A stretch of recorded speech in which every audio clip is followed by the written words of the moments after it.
here's all the calipers. So what I'm going to do is I'm going to get everything apart, get everything in the washer, get it nice and clean and pretty and disassembled. Then we can have everything ready to go and cleaned up and ready to reassemble.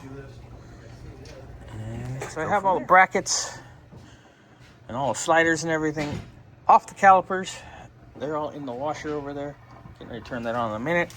I am going to blow the pistons out of the calipers first. Yucky. So we got that.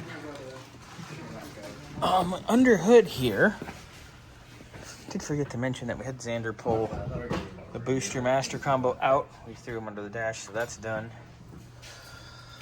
And then all these fuel lines and stuff can come out here in a little bit. And this air duct here can come out in a little bit. Get that out of the way. Start cleaning that up. And then they're getting that apart back there to get the tank out. So plugging away. Getting the pistons knocked out. Obviously, there was a lot of moisture in that. That's the right front. Ugh. Yeah, actually, yeah, you're doing it. So there's that. Lots of moisture on each one of the bleeders. We'll get the rest of the bleeders out and go from there.